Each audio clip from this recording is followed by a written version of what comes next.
Public inter college पट्टी मोड़ा कांड द्वारा चलाई जा रही वर्चुअल ऑनलाइन क्लासेस में मैं अंकुर कुमार गणित अध्यापक कक्षा 10 के छात्रों का गणित कक्षा में स्वागत करता हूँ। और यहाँ पर हम लेसन नंबर 11 का अध्ययन कर रहे हैं और लेसन नंबर 11 है रचनाएं। रचनाओं में हमने अभी तक जो रचनाएं बनाई हैं उसमें हमने रेखा का अनुपातिक विभाजन और रेखा का अनुपातिक विभाजन और दूसरी जो रचना है वो हमने समरूप त्रिभुज बनाना, किसी दिए गए त्रिभुज के समरूप त्रिभुज की रचना करना। और इससे पहले हमने एक रचना किसी दी हुई रेखाखंड का अनुपातिक विभाजन उसको भी हमने बनाया है और उसके पदों को भी जाना है और समरूप त्रिभुज की रचना भी की है और उसके पदों को भी जाना है। किसी दिए गए त्रिभुज के समरूप त्रिभुज की रचना करना। अब हम यहाँ पर इन दो रचनाओं पर आधारित एक्सरसाइज को यहाँ पर करने वाले हैं और जो हमारे पास रचनाएं थी वहाँ पे उनको भी हमने विशिष्ट रूप में किया है, हम व्यापक रूप से नहीं किया है। व्यापक रूप से भी उनको हम समझ सकते हैं और वहाँ पे विशेषते हमने किया था और विशेषते से ही व्यापक रूप को हम बना सकते हैं। और यहाँ पर अब हम एक्सरसाइज 11.1 को करने वाले हैं।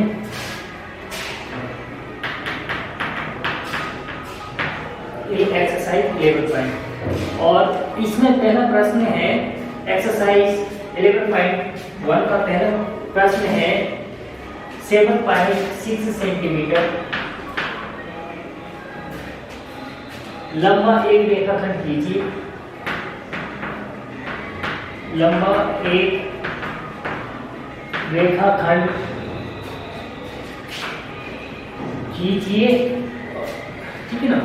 रेखाखंड खींचिए और इसे 5 अनुपात खींचिए और इसे 5:8 के अनुपात में 5:8 अनुपात में विभाजित कीजिए। अनुपात में विभाजित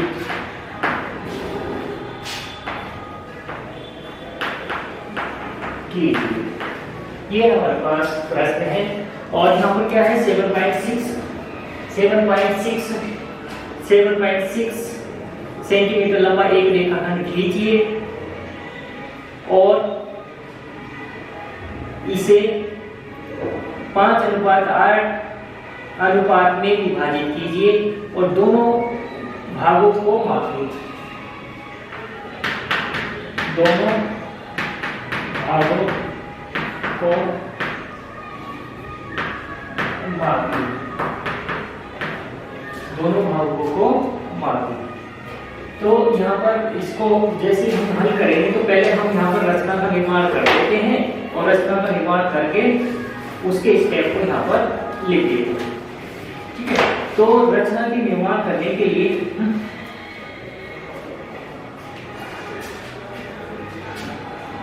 यहाँ पर सॉल्यूशन में लिखेंगे रचना के चरण। तो रचना के चरण देने वाले हैं। तो यहाँ पर 7.6 सेंटीमीटर लंबा रेखाखंड खींचिए और इसे 5:8 के अनुपात में विभाजित कीजिए और विभाजित करने के पश्चात दोनों भागों को मापिए। ये हमें करना है। तो यहाँ पर हम सर्वप्रथम क्या करेंगे, सर्वप्रथम एक रेखाखंड AB 7.6 सेंटीमीटर खींचेंगे। तो हमने क्या करा, जो रेखाखंड दिए रखा था उसको हमने क्या नाम दे दिया, AB नाम दे दिया और वो कितना सेंटीमीटर खींचा है, हमने 7.6 सेंटीमीटर खींचा है। तो पहले स्टेप ये होगा कि जो रेखाखंड दिया है उस रेखाखंड को खींचेंगे और उतनी ही लंबाई का खींचेंगे जितना लंबाई का दे रखा है। तो हमने क्या करा, 7.6 सेंटीमीटर का एक रेखाखंड AB खींचा। उस रेखाखंड को हमने नाम दे दिया यहाँ पर AB। अब रेखाखंड के एक अंत्य बिंदु से कोई से अंत्य बिंदु से एक किरण खींचेंगे, ठीक है ना। तो हमने क्या किया, AX एक न्यून कोण बनाती हुई किरण, AX एक न्यून कोण BAX बनाती हुई एक किरण खींची। तो यहाँ पर हमने क्या किया, एक न्यून कोण बनाती हुई एक किरण यहाँ पर खींची।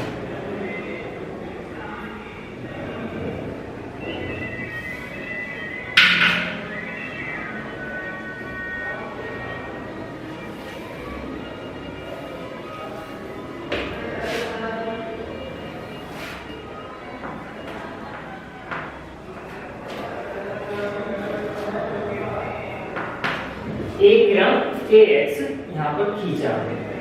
अब दूसरा स्टेप ये होगा, तो पहला स्टेप क्या था यहाँ पर, चरण का पहला स्टेप रेखा खंड AB, ठीक है ना, रेखा खंड 7.6 सेंटीमीटर, ठीक है ना।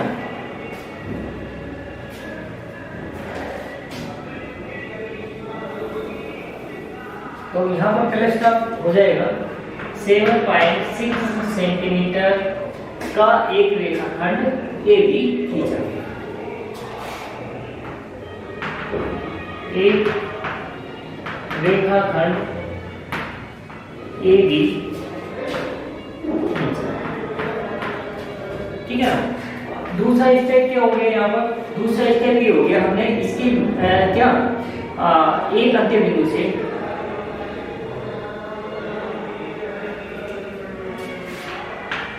रेखाखंड AB से न्यू कोण और न्यू कोण BAX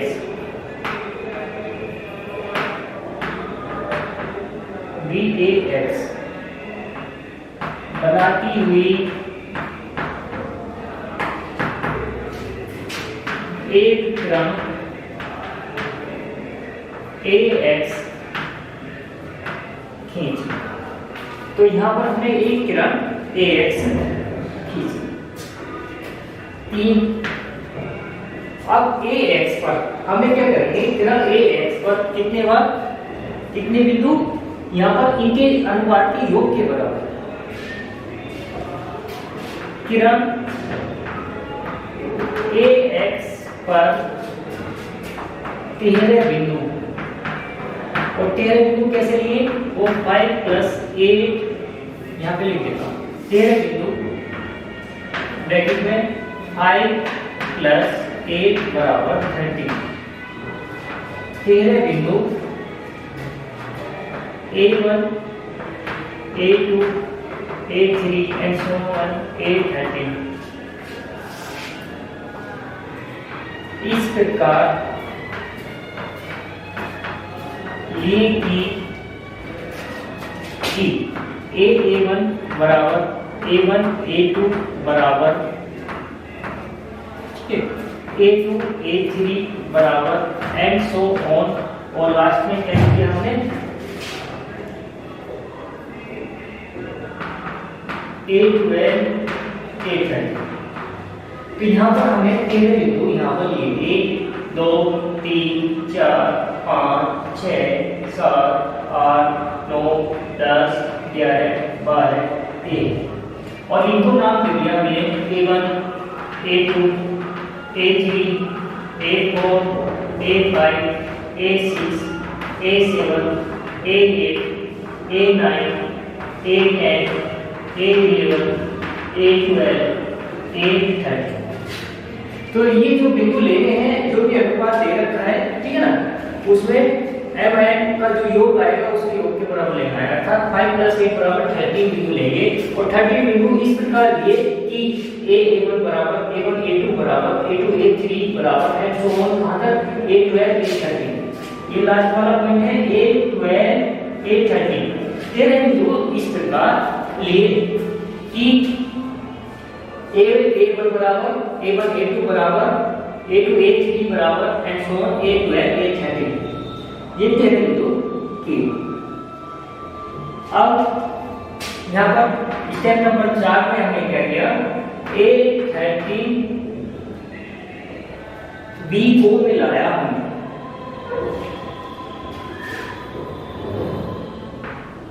B A13 को मिलाया। तो अब क्या करेंगे, यहाँ पर अंतिम बिंदु को रेखाखंड की दूसरी सिरे से मिलाएंगे, और अंतिम बिंदु है A13। तो A13 को हमने किससे मिला दिया, B से मिला दिया। तो यहाँ पर B A13 को आपस में हमने क्या किया, मिला दिया। अब स्टेप नंबर 5 क्या हो जाएगा, A13 के समांतर बी A13 के समांतर, कहां से 5 से, A5 से होती हुई बी A13 के समांतर A5 से होती हुई और AB को C पर प्रतिच्छेद करती है, एक रेखा खींची। तो वो रेखा हम यहाँ पर खींचने वाले हैं। तो वो किसके समांतर खींचेंगे और समांतर कैसे खींचेंगे, बराबर कोण बनाती हुई। तो बराबर कोण बनाती हुई यहाँ पर एक रेखाखंड खींचेंगे समांतर रेखा। तो अब हम क्या करेंगे, किसके समांतर, बी A13 के समांतर, कहां से A5, ठीक है ना, A5 से होती हुई और AB को C पर प्रतिच्छेद करती हुई एक समांतर रेखा यहाँ पर खींचेंगे और उसको खींचने के लिए हम यहाँ पर बराबर कोण बनाएंगे।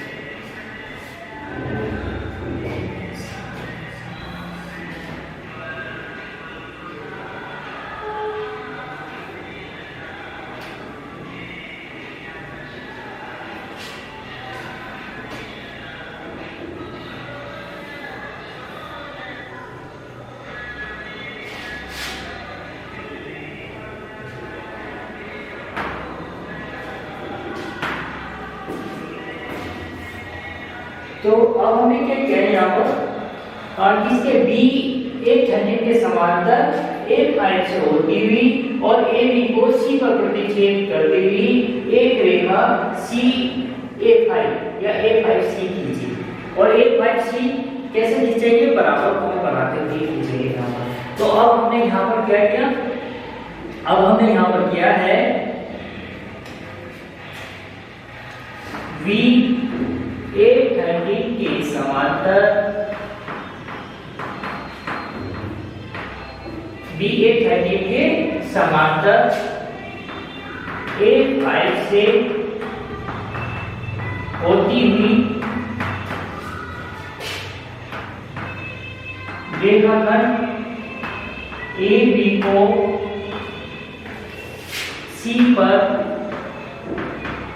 प्रतिच्छेद करती हुई, ठीक है ना, AB को BC पर प्रतिच्छेद करता हुआ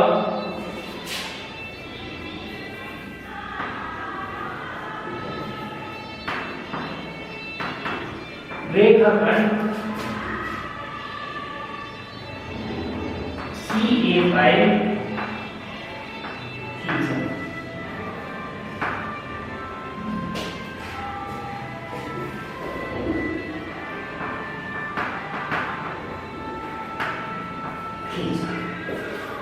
तो ये हमने क्या किया, ये रेखाखंड खींचा और तब यहाँ पर देखेंगे कि आधारभूत जो समानुपातिक किरणें हैं उससे हमें कितना अनुपात मिलने वाला है, अनुपात। तब यहाँ खींचा, यहाँ AC अनुपात CB बराबर कितना है, 5:8, 5:8। और इनको माप कर देखा, तो माप कर देखेंगे तो जो भी f आएगी हम उसको माप कर लिख देंगे और यहाँ पर मैं लगभग लिख रहा हूँ जो इनकी माप कर आएगी, ठीक है। यहाँ पर AC मापने पर AC को देखोगे तो वो कितना आ जाएगा, यहाँ पर वो आ जाएगा 3.1 सेंटीमीटर, ठीक है ना। और CB, और यहाँ पर CB हमारे पास हो जाएगा 4.5 सेंटीमीटर, ठीक है, ये हमारे पास हो जाएगा।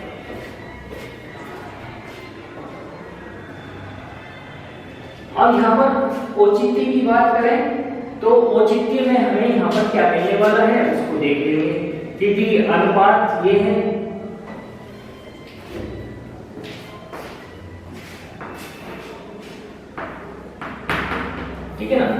औचित्य को देखेंगे तो मापने पर हमें क्या मिला, मापने पर ये मिला। अब यहाँ पर क्या देखने वाले हैं, औचित्य को देखने वाले हैं।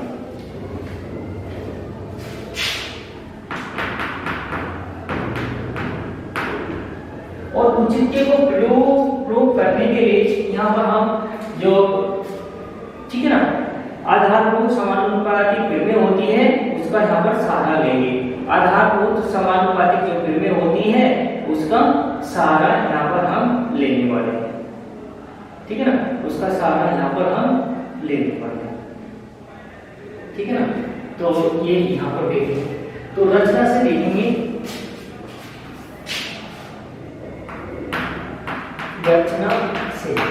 रचना से ये इसके समांतर है यहाँ पर, अर्थात यहाँ पर A5C समांतर है इसके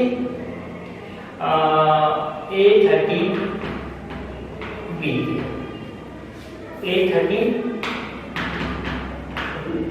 के ये समांतर, ठीक है, समांतर है। तब आधारभूत में से क्या हो जाएगा यहाँ पर A5 बटे A5 A30 बराबर कितना हो जाएगा, AC बटे कितना हो जाएगा, C, AC बटे C हो जाएगा। अब लिखेंगे चूंकि क्या यहाँ पर क्या है, A5 बटे A5 A30 बराबर है 5/8, कितना है यहाँ पर 5/8 है, इसलिए क्या हो जाएगा AC बटे CB बराबर कितना हो जाएगा 5/8, या AC अनुपात CB बराबर हो जाएगा 5/8, ठीक है ना, 5/8। और ये क्या होती है, ये किससे लिया हमने, आधारभूत समानुपातिक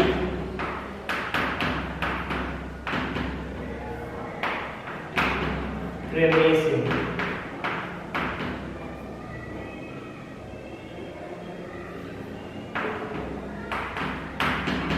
ठीक है, समानुपातिक आधारभूत प्रमेय से हमने उसको लिया।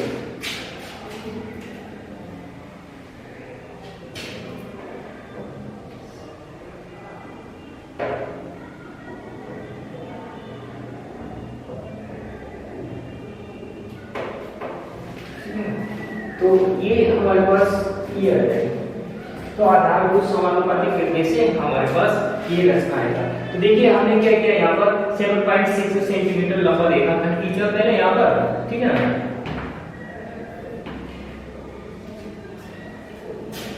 हो सकता है हमारे पास 7.6 सेंटीमीटर लंबा एक रेखाखंड खींचिए और इसे 5:8 के अनुपात में विभाजित कीजिए और दोनों भागों को मापिए।